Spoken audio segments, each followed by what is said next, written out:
Welcome to the Explainer. So, look, if you've ever watched or read Ready Player One, you already know the ultimate promise of the metaverse. It's the oasis, right? You have this one seamless digital life. You can just walk straight from a virtual casino into a neon lit racetrack. You're wearing the exact same outfit. You're using the same inventory. No logging screens, zero barriers.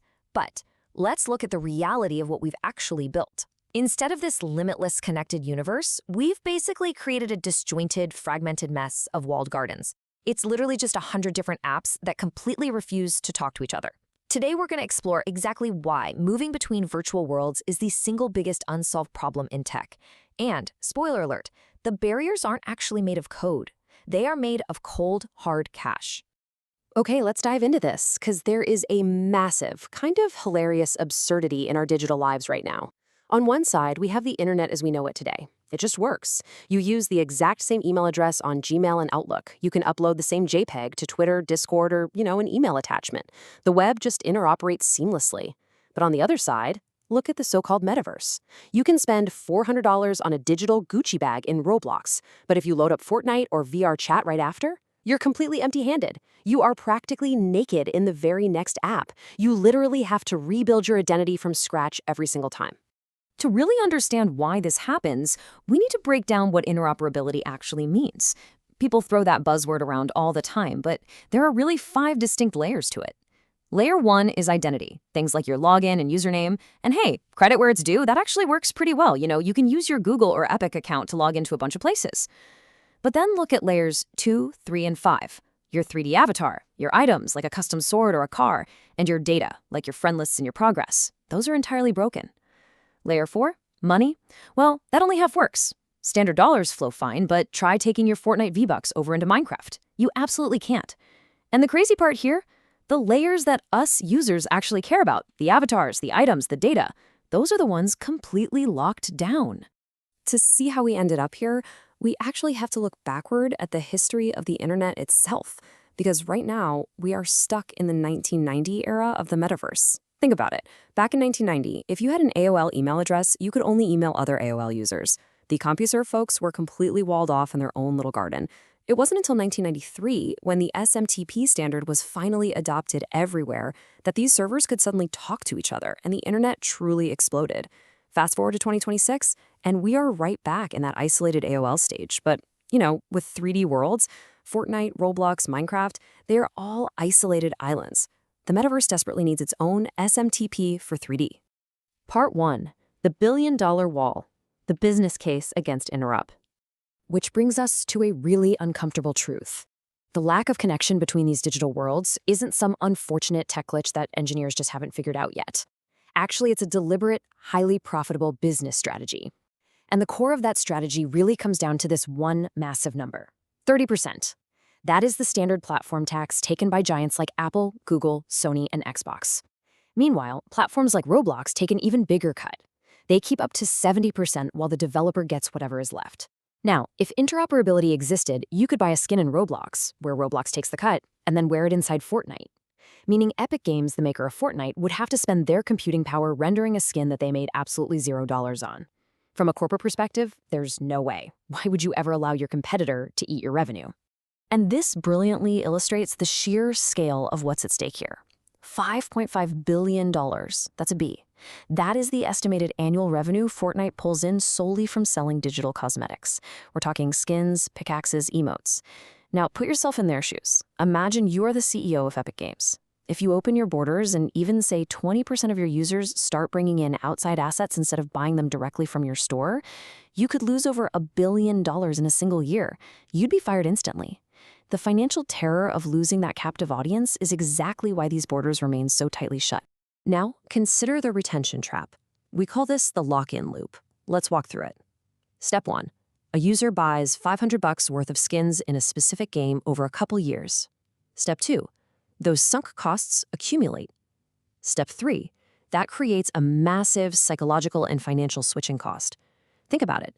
If you quit Fortnite today, you basically abandon your $500 investment. You can't just pack up your digital bags and take your stuff to a competitor's world. This lock-in guarantees that you keep playing. If true portability existed, user churn would skyrocket, and high churn is an absolute death sentence for these platforms. But hey, It's not just about direct revenue, it's also about brand safety and legal liability. It's a huge issue. On one side, you have Roblox, right? Heavily curated, kids safe, visually looks a lot like digital Lego. On the other side, you have Grand Theft Auto, a world completely built on violence, drugs, and really adult themes.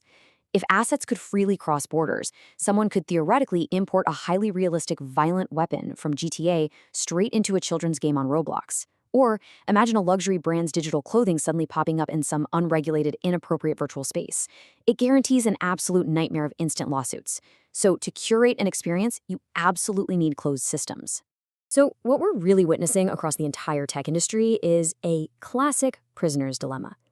In game theory, a Nash equilibrium happens when players are locked into a strategy because changing it unilaterally would just hurt them. If all these tech corporations opened up their worlds together, they might actually grow the total size of the digital economy. It could create this massive interconnected market where everyone wins. But if only one company opens their dates first, they risk losing all their users to a competitor while gaining absolutely nothing in return. So individual incentives force everyone to keep their walls impossibly high. Moving on to part 2, the broken receipt. Why NFTs failed to fix this. So if the corporations won't fix it, what about the blockchain, right? In 2021, there was this incredibly aggressive promise that Web3 and crypto were going to tear down these walled gardens. But we really need to look at why that revolution stalled out completely. Let's start by clarifying what an NFT actually is, stripping away all the hype and the buzzwords. An NFT, or non-fungible token, is simply a digital receipt on a blockchain. That's it. It publicly proves that Wallet A owns token 123. It absolutely does not contain the actual 3D asset data, the physics of the object, the way it moves, or its code. It's literally just a pointer. For that token to become a usable sword or a character avatar, a game engine has to consciously write the code to look at that receipt and actually decide to honor it. There's a saying that perfectly captures the fatal flaw of the whole Web3 interoperability promise. An NFT is a deed, the game is the city. If the city bans the deed, it's worthless. I mean, it makes perfect sense, right? You might have undeniable cryptographic proof that you own a digital asset, but game developers act as the digital mayors of their respective cities. If Epic Games, Valve, or Roblox decide they don't want to recognize your deed, your asset is entirely useless. In the reality we live in, about 95% of game studios actively ban these tokens. They just don't want the legal risks, the game balancing nightmares, or to lose out on all those primary sales. And, even if games did accept them, we really have to look at the user experience. Contrast the traditional Web 2 gaming checkout with the sheer, utter friction of Web 3. In a standard game, a 12-year-old clicks buy, the parent's saved credit card is charged, and they instantly get their item. Boom, done. In Web 3, oh boy, you have to create a crypto wallet, safely store a 12-word seed phrase, pay wildly fluctuating gas fees, sign cryptographic transactions, bridge assets across chains, and then wrap tokens. It is a brutal, exhausting, multi-step process. And the result of all that massive friction is this genuinely shocking number, a dismal 0.5% conversion rate for Web3 gaming purchases. Compare that to the standard 5% conversion rate in traditional Web 2 gaming. I mean, come on, a game studio is not going to adopt a payment technology that is literally 10 times less effective at converting users, especially when parents are perfectly happy just tapping a credit card, but will absolutely 100% refuse to manage a seed phrase. Part 3. The search for a Metaverse browser. So if NFTs aren't the magic bullet, what is? Well, the answer actually lies in the boring, thankless, yet absolutely vital work of standards groups. These are the folks trying to build the foundational protocols for the 3D world. Currently, we actually have an open standard stack available to us. We have GLTF 2.0, which is essentially the JPEG of the 3D world. It's a standard way to save a 3D object.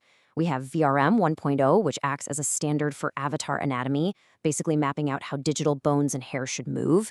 And we have OpenUSD, pioneered by Pixar, to govern entire 3D scenes. The great news here, the file formats to make assets portable across platforms fundamentally exist today. So the crucial point really comes down to this: the missing browser. See, we have standard 3D files, but we have absolutely no universal client to render them. Having a GLTF file without a universal metaverse browser is exactly like having a PDF file back in 1990 with no Adobe Acrobat to open it, or having HTML code without Google Chrome. Without a unified browser, these files are literally just lines of data. And right now, every single major game company insists on forcing you to use their own proprietary client, effectively keeping all the silos fully intact. Part 4. 2030 Scenarios. Who forces the future? Since the technology exists, but the business incentives simply aren't there, companies will never willingly give up their walled gardens. So how does this stalemate actually break? Well, there are 3 realistic scenarios for how interoperability plays out by 2030. First, there's a 40% chance a tech monopoly just wins. Think Apple or Meta achieving total dominance in AR hardware, which gives them the power to basically force a single standard on everyone, much like Microsoft did with the Word document. Then there's a 30% chance of EU legal mandates. Just like the EU forced Apple to adopt USB-C, they could totally pass a Digital Markets Act for virtual worlds, legally forcing platforms to allow data portability. Finally, there's a 30% chance of the status quo. No monopoly, no regulation, just 50 separate metaverses operating kind of like streaming services do today. Annoying, for sure, but functional. So what does all of this mean for you right now? Well, here is the immediate actionable playbook. First, assume no magical interoperability fix is coming anytime soon. Second, if you are a creator or a brand, build where the users currently are. Platforms like Roblox and Fortnite already have massive captured audiences, so go there. And third, as a consumer, when you buy a digital item, just treat it as a sunk cost. Expect absolutely $0 in resale value, enjoy it for what it is within that specific game, and really nothing more. Which leaves us with this final, truly provocative thought. The web as we know it was virtually useless until hyperlinks allowed us to jump seamlessly from page to page. That was its HTTP moment, a real game changer. But do our digital 3D lives actually require that exact same level of absolute connection? Are we inevitably marching toward one unified oasis? Or, when push comes to shove, are 50 separate walled-off metaverses actually enough to satisfy us? It's a huge question, and it's one that will absolutely define the next decade of the internet. Thanks so much for watching this explainer, and remember to keep questioning the worlds you log into.